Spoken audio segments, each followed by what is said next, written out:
Assalamu alaikum wa rahmatullahi wa barakatuhu. Welcome to today's weekend reflections. Myself, Paul Salahuddin Armstrong. Apologies for not doing them on Friday.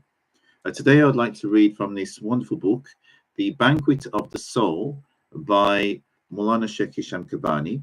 This book was published in 2008. It is a collection of some of Mawlana Shaykh Hisham's sohbets. I'm going to read from page 210 of the book, Beauty and Majesty, Drops of Light. A'udhu billahi minash shaitani rajim. Bismillahir Rahmanir Rahim. Awliya Allah, pray, O Allah, give us in paradise from Hur al-Ain, the radiant, blessed, heavenly maidens of paradise. And Grand Sheikh explained Hur al-Ain is the description too of the beautiful names of God.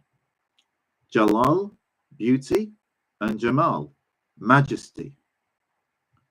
If a friend of God's intention is the physical understanding of Hur al-Ain, heavenly maidens, he will be thrown out from sainthood, because they are from what is other than Allah.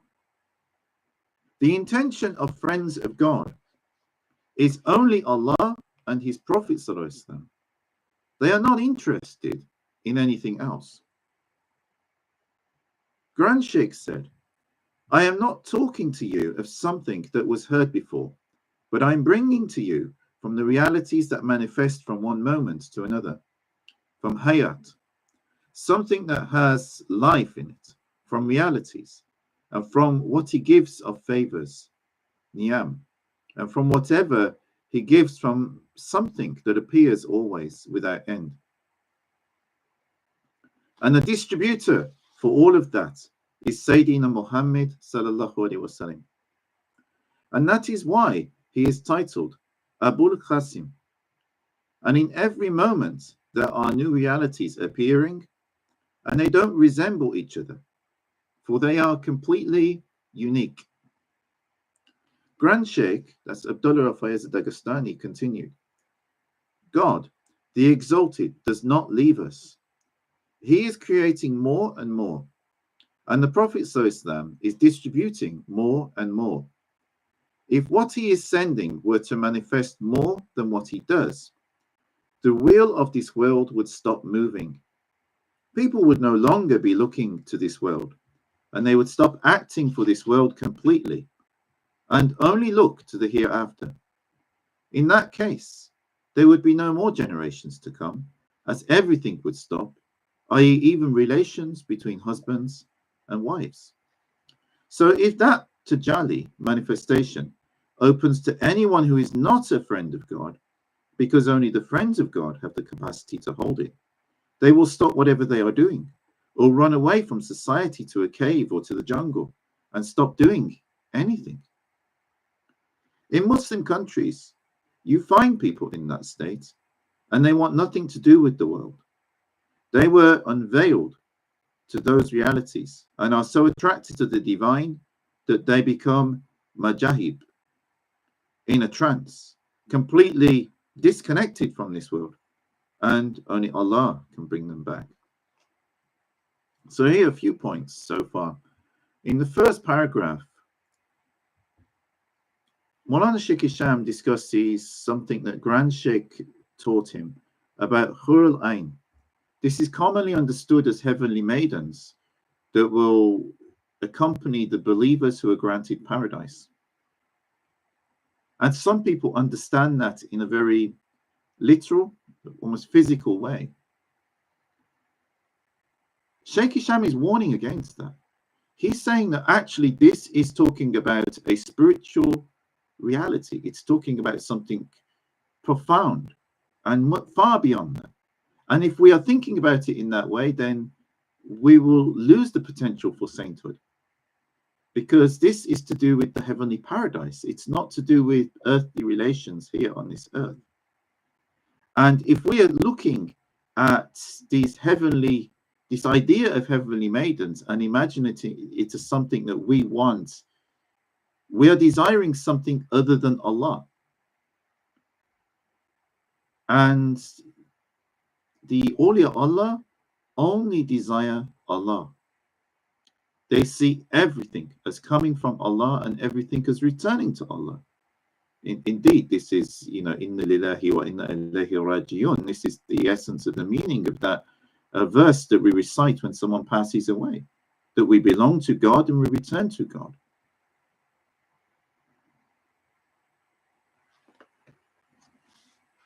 And then he expands upon this, and that Allah subhanahu wa ta'ala is always creating and giving, and the distributor of these blessings is the Prophet Muhammad sallallahu alaihi wasallam.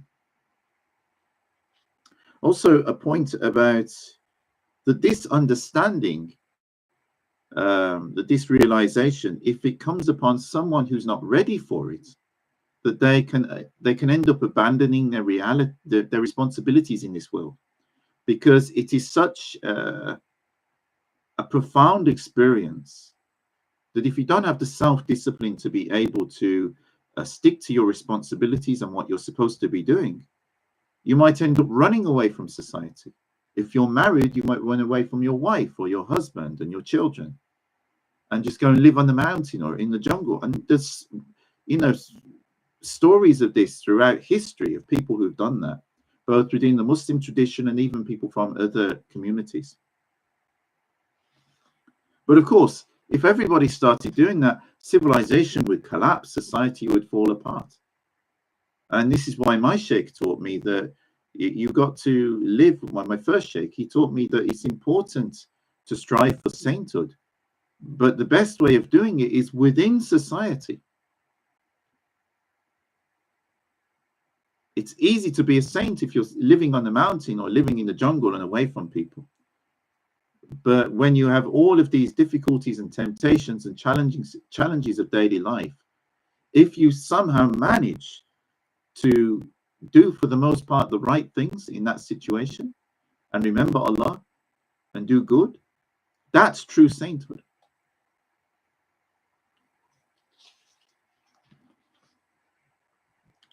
I'll return back to what Shaykh Hisham wrote. They are now seeking these beautiful attributes. So how can you bring them back to this dirty life, i.e. those people that went to the jungles and the mountains?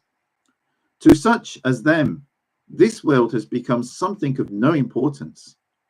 If the rest of us see wealth or a business opportunity that brings substantial profit, we run after it. If a man sees a beautiful lady or a lady a handsome man, they run after the other. The complete focus today is on the desires of this world. So these people who have been affected, when they see the divine attributes of Jalal, magnificence, and Jamal, beauty, open only slightly, the attractions of this world become insignificant. Grand Sheikh said, these are realities that a sheikh gives his students. Just as a surgeon numbs his patient with anesthesia, he then does not feel what is being poured into his heart. But on Judgment Day, it will appear, and these students will be like the shining stars. Allah created the Prophet to carry his light, and that is why he created his light first. The Prophet ﷺ said, the first thing that Allah created was the light of your Prophet, O Jabir. Allah is sending directly under his observance that light is constantly being focused through the manifestation of the beautiful divine names and attributes from the hidden essence, the hidden treasure that no one knows.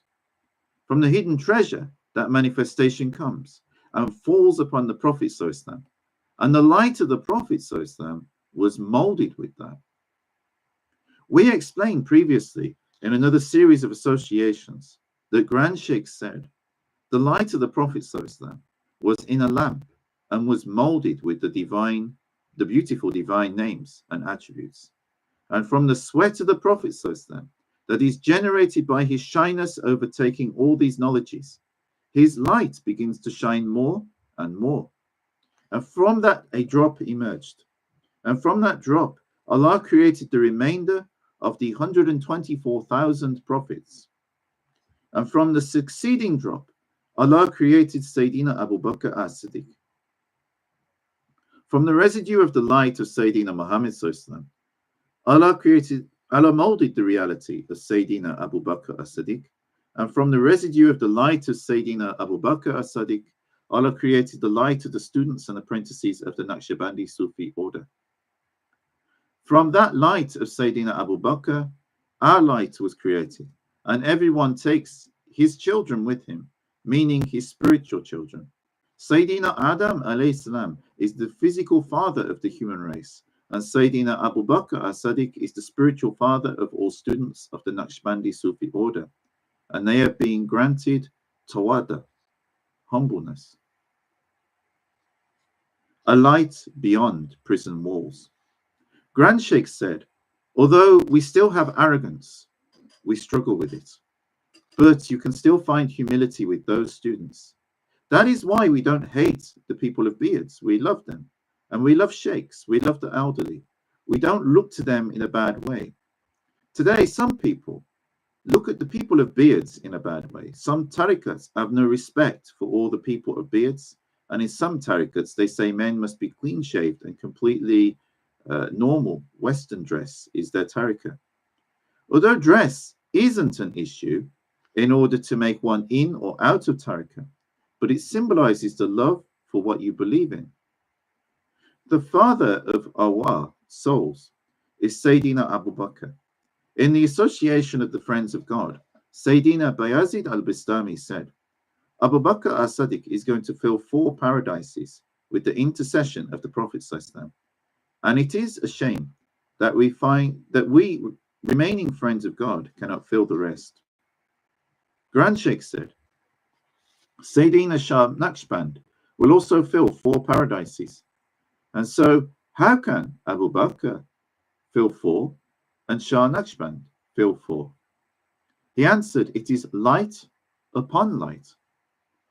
This means that Sayyidina Shah Naqshband will send more from the light of Sayyidina Abu Bakr has sent, and it will be light upon light for the intercession. Grand Sheikh said, you must be patient with this prison. This body is a prison for you, and all people are in the prison of this world. Allah has the name As-Sabur, the most patient. After he put 98 divine names, Allah praised As-Sabur at the end. The Prophet said, there is no rest in religion, so it is an ongoing struggle. Whoever is able to remain patient through the course of this struggle will reach a tremendous reward. On Judgment Day, God, the Exalted, will reflect on him. The 99 beautiful names and attributes will be manifested on that student. Because 1 + 1 = 2, + 1 = 3, + 1 = 4. So it is accumulating. Huwa Allah, Ar-Rahman, Ar-Rahim, Al-Malik, Al-Qudus, As-Salam, and so on, to the 99th name. They are accumulating. So all of them add to that 99, and that name is As-Sabur. If you take one out, you cannot arrive at As-Sabur. You will reach the name preceding As-Sabur. One must follow another in a complete sequence in order to reach As-Sabur. So when you are patient in this world with what you have been given, patient in this prison in what you have been pleased, through that patience you will reach to the divine name As-Sabur. And only with patience can you reach the realities of all these divine names. And on Judgment Day, the reality of these beautiful names and attributes will adorn you, causing you to appear like a shining star. There will appear shining names under the manifestations of each of the beautiful names and attributes, and such people will be sent to paradise clean. And they will take their children with them, saying, these are mine. Sayyidina Abu Bakr as-Siddiq is the friend of the Prophet ﷺ, and so he is with the Prophet ﷺ in the highest paradise, Jannat of Firdaus. All who obey Allah and the Apostle are in the company of those on whom is the grace of Allah, of the prophets who teach, the sincere lovers of truth, the witnesses who testify, and the righteous who do good. Ah, what a beautiful fellowship. He will take with him all the spiritual children upon whom this divine light has been adorned. So what we need is to be patient with our wives, with our children, with our friends, and similarly wives need to be patient with their husbands and their children and friends. Inasmuch as you are patient and try to cover what wrongs those related to you have done, similarly Sayyidina Abu Bakr will be granted from what he has given to veil whatever wrong his spiritual children have done. So we must learn to cover the faults of others in this world and not expose one another. This is a very important point. You know, people lack patience with each other. And as soon as today people see the slightest mistake that someone else has done, they condemn them. It might not even be a mistake sometimes. It might just be something they don't like. They condemn them. You're not part of us. You're nothing to do with us. But this is actually the opposite of Islamic teachings. We're supposed to be patient with people, understanding with people. If someone does something wrong, it's okay to say that's wrong. But you don't condemn the person and say because they did one wrong thing or one thing you disagree with, that person is no good. But it's become all too common. So we must learn to cover the faults of others in this world and not expose one another. We must be very healthy by being patient with each other. Do not argue. If you see someone arguing, stop the conversation and move forward. Again, I mean, with some of these things, there's time and place. Sometimes there's a need to challenge something. But if it's not important, not really, it's not really going to change anything. It's not going to change government policy, or it's not going to change the world or something. Don't get into a heated argument with someone over what? Especially if they're the sort of person the following day, they still have the same views. You have the same views. Maybe you've fallen out and are not speaking to each other for weeks or longer just because of a useless argument. But what benefit was there? Obviously, it's different if you're in a courtroom and you're arguing the case of your client, or you're a politician in government, then there's a need for it in those circumstances. But we need to know when, and also if we do argue, how to argue in a healthy way, a way which is not going to lead to more problems. There is no way to convince a drunken person. When you are drunk with anger, and similarly he is drunk, then you may kill each other. You cannot drive when you are drunk. You cannot fly on a plane, as now they check you. So how are you going to drive your body and your ego when you are drunk? Of course, you will take the body to places that are not acceptable, and thus the soul is forced to go to places it doesn't like. So you see, Shaykh Hisham here is comparing that when we get very angry, it's the same as being drunk. You're no longer in control of yourself. So if you wouldn't do things when you are drunk, don't do those things if you get angry. Learn to take a step back and not return to that situation until you've calmed down. Maybe go for a walk or something. My mum advised me that when I was a child. If you're angry, Paul, go out for a walk. Good advice. Then Grand Sheikh said, way. He was stunned by what was manifesting to him when he was giving that sohbet. He said, don't think that there is an end to the realities and beauty of the manifestation of Allah's beautiful names and attributes that Allah will prepare for his students. I am saying this is a drop from the ocean of the friends of God, and that all the friends of God have been given is but a drop from what Allah has given to Sayyidina Muhammad from one moment to another.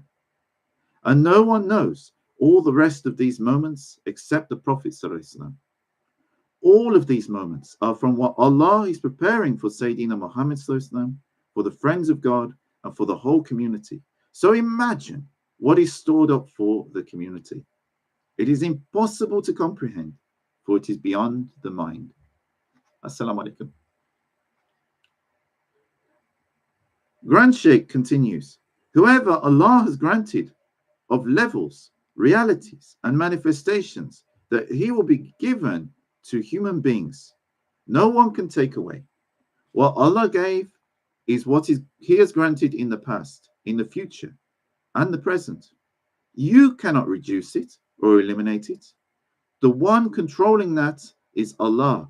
So neither Satan nor anyone else can take it. What Allah is giving, He is giving.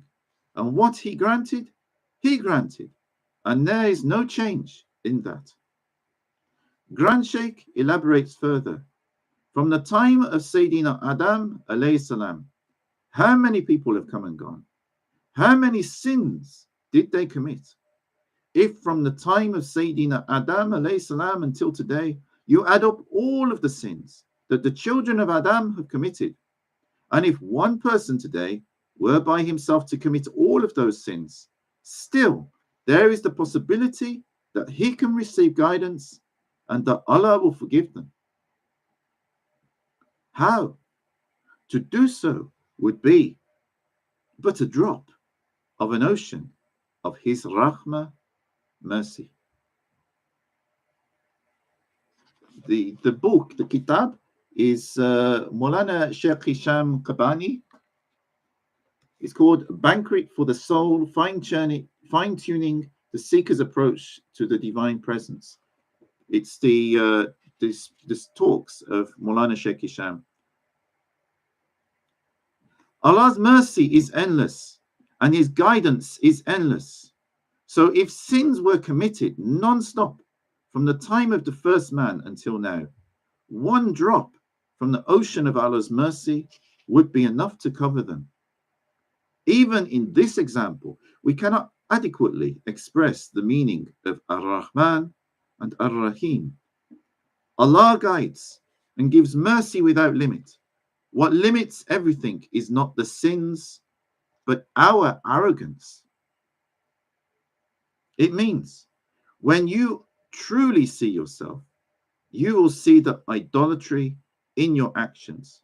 How often did you attribute your success, progress, or an achievement to yourself, as if Allah was somehow absent? Allah forgives not that partners should be associated with Him, but He forgives anything else to whom He pleases. To associate partners with Allah is to devise a sin most heinous indeed. There is no way God, the Exalted, will tolerate or forgive shirk, idolatry. He says, I am Ghafur and Rahim, forgiving, merciful. I will forgive everything except shirk. Don't worship anything except me. O Ummat al-Nabi, be happy. Allah has given us mercy forever because the community of the Prophet ﷺ never makes shirk. Verily, my community is a holy, blessed, and bestowed with mercy. Muhammad. There is no punishment for it on the day of rising. Verily, their punishment is from amongst themselves, through trials and tribulations. You are Ummatan Muhammad. You are Ummatan Muhammad. Before Allah created you in this world, when you were souls and spirits, Allah forgave you because you didn't make shirk. Allah will not forgive anyone who makes shirk. Anyone who makes sins, the resolution is easy. Repent and He forgives. But you cannot repent from committing idolatry, shirk, and there is no forgiveness. So don't be arrogant. Be like a fish in the water, submitting and surrendering. Be like a river going down to the ocean, entering the ocean. You are a small river, entering the ocean in submission. وَمِنْ اللَّهِ تَوْفِيقٍ بِخَمَاتِ الفاتحة. بسم الله الشيطان الرجيم. بسم الله الرحيم. الحمد لله يا رب العالمين الرحمن الرحيم مالك يوم الدين إياك نعبد وإياك نستعين اهدنا الصراط المستقيم صراط الذين أنعمت عليهم غير المغضوب عليهم. be humble, don't be arrogant. It's a very important lesson. A lot of people don't realize arrogance and pride is actually a form of shirk, because you are crediting yourself, or I am crediting myself, when actually all our success is from Allah. So whatever happens in our life, Hasbunallahu wa ni'mal wakeel. Just remember, everything is from Allah. Only Allah has the power.